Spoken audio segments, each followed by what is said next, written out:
जय हिंद दोस्तों, मैं आप सभी के सामने आज क्लास 12th के बोर्ड एग्जाम के लिए इम्पोर्टेंट जो फार्मूले होते हैं उसको लेकर आ गया हूं। तो चलिए मैं आज आप सभी के सामने जो डिफरेंशिएशन है अवकलन, इसके बारे में बताऊंगा। अवकलन कैसे किया जाता है इसको सीखेंगे। ठीक है, सबसे पहले हम लोग जानेंगे कि अवकलन होता क्या है। जैसे आपका डी वाई डी एक्स है, ठीक है, डी वाई डी एक्स को कहते क्या है, एक्स के सापेक्ष y का अवकलन। ठीक है, x के सापेक्ष क्या है भाई, y का अवकलन करेंगे, या इंग्लिश में कहते हैं differentiate of with y with respect to आपका x। ठीक है, या आप d by d x x की पावर n है, इसको क्या कहेंगे, x के सापेक्ष x की पावर n का अवकलन, अर्थात यहाँ डिफरेंशिएट ऑफ x की power n with respect to यानी y आपका विथ रिस्पेक्ट टू x। ठीक है, अब यहाँ ऐसे ये चीजें लिखी जाती हैं। इनसे रिलेटेड मैं कुछ फार्मूले जानता हूं। जैसे आपका फार्मूला क्या हो गया, डी बाई डी एक्स, ये D by d x x की पावर n है। ठीक है, एक्स की पावर n, ये आपका पहला फार्मूला है। ठीक है, तो मैं पहले फार्मूले को एक्स की पावर n है, यहाँ पर इसको मैं लिख सकता हूँ एक्स की पावर n का अगर मैं अवकलन करूंगा तो यहाँ देखिएगा n x, और यहाँ जो घात होगी उस घात में एक घटा देंगे, अर्थात घात को पहले लिख लिया जाता है और घात में एक घटा दिया जाता है। ये फार्मूला होता है। अब उसके बाद यहाँ देखिएगा उसके इससे रिलेटेड क्वेश्चन जो हो, उदाहरण नंबर 1 पहले देख लीजिए। जैसे x की पावर आपको 6 मिल गई, ठीक है, x की पावर 6 मिला है, तो मैं करूंगा क्या, अगर इसको अवकलन करना होगा डी बाई डी एक्स, ठीक है, इसका अवकलन करना होगा x की पावर 6 का, तो इसका होगा क्या भाई, मैं 6 को पहले लिख लूंगा। ठीक है, 6 को मैं पहले लिख लूंगा और उसके बाद यहाँ x की पावर 6 में एक घटा दूंगा, तो कितना बचेगा, 6x की पावर 5।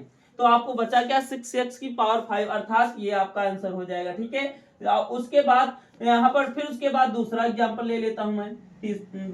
दूसरा एग्जाम्पल क्या हो सकता है, जैसे डी बाई डी एक्स है, x की पावर 5 हो गई। ठीक है, ये आपका इसका अवकलन करूंगा तो क्या हो जाएगा भाई, यहाँ 5 है, 5 की पावर क्या हो जाएगी भाई, यहाँ पर 5 की पावर ये x की पावर 5 और 5x लिखे, फिर उसके बाद यहाँ -1 करूंगा, फिर उसके बाद क्या है आपका 5 इंटू एक्स की पावर 5 है, 5 में 1 घटाएं कितना हो जाएगा आपका, यहाँ यानी आपका 4 बचेगा, यानी 5x की पावर 4, ये आ गया। फिर उसके बाद आ जाइए तीसरा, ऐसे एग्जाम्पल यानी ऐसे सारे क्वेश्चन होते जाएंगे।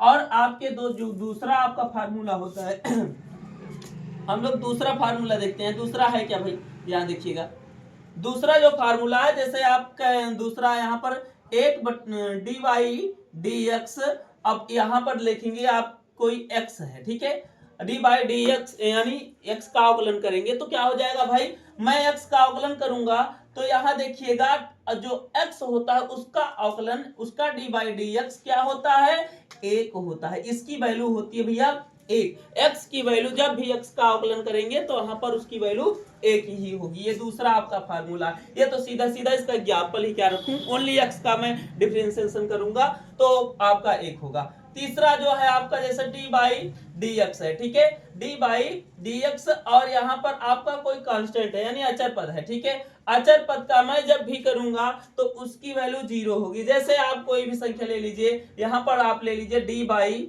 डी, ठीक है, डी बाई डी एक्स, ये 5 हो गया, 5 का मैं कर रहा हूं तो 5 का क्या हो जाएगा भाई, 0 ही होगा वैल्यू, यानी जितने भी आपके अचर पद होंगे उनकी वैल्यू क्या होंगी, 0 होंगी। ठीक है, नेक्स्ट सूत्र देखिए, यहाँ पर नेक्स्ट फार्मूले जो है, जैसे D by d x sine x में करता हूं तो यहाँ पर कास एक्स में चेंज हो जाता है, जो साइन है कास में चेंज हो जाएगा। और ये क्या है आपका d by d x, cos x का करूंगा तो माइनस साइन एक्स हो जाता है। और उसके बाद D by d x ten x is equal क्या होता है, सेक स्क्वायर एक्स, यानी 10 का अवकलन करने पर सेक स्क्वायर एक्स मिलेगा आपको। D by d x cot x is equal क्या हो जाएगा, कासेक स्क्वायर एक्स, और यहाँ पर d by d x sec x is equal sec x into tan x हो जाएगा। और d by d x cosec x है इज इक्वल माइनस कासेक, और ये क्या हो जाएगा, minus cosec x into cot x. यहाँ देखिएगा सेम सारी चीजें मिल रही है, ऐसे फार्मूले हैं। इन फार्मूलों को में जो माइनस है इसकी एक ट्रिक है। ठीक है, यहाँ पर देखिएगा जिसके पहले आपको सी दिखे, ठीक है, जिसमें सी दिखे उसके जिसका जो अवकलन है वो आपका माइनस में होगा। जैसे यहाँ पर यहाँ एस है बट इसका माइनस में नहीं रहेगा। यहाँ पर देखिए सी है, सी इसका क्या रहेगा, माइनस में है। टेन है, टेन का माइनस में नहीं है, टी है। यहाँ भी देखिए आपका सी है, इसका भी माइनस में है। और यहाँ भी देखिए आपका ये सी, अर्थात जिसका सी वर्ड होता है, सी से शुरू होता है, उसके जो होते हैं अवकलन वो माइनस में होते हैं। और इतने ये हो गया। फिर उसके बाद जैसे नेक्स्ट हो गया आपका 10वां फार्मूला। ठीक है, 10वां फार्मूला मैं बताऊं, जैसे आपका 1 बाई क्या है, 1 by D by d x है, डी बाई डी एक्स, मैं ई की पावर एक्स का अवकलन करूं, ई की पावर एक्स का अवकलन करते हैं तो इसकी वैल्यू जो होती है चेंज नहीं होती, ई की पावर एक्स ई की पावर एक्स में ही रहती है, वो बदलती नहीं है। ठीक है, और यहां पर देखिए मैं डी बाई डी एक्स करूं, ठीक है, लॉग एक्स, लॉग एक्स की वैल्यू यहाँ 11 नंबर सूत्र आपका, d by d x log x करूं तो इसका फार्मूला जो होता है 1 बाई क्या होता है, एक्स होता है। ठीक है, लॉग एक्स का 1 बाई एक्स होगा। ठीक है, फिर उसके बाद यहाँ मैं तीसरा वाला फार्मूला करूं, जैसे डी बाई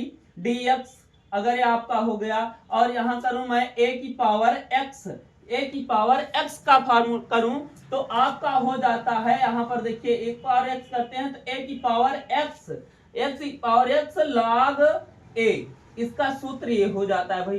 ठीक है, इस तरीके से ये आपका 11 नंबर है, ये क्या है 12 नंबर। ठीक है, और 13 नंबर आपका फार्मूला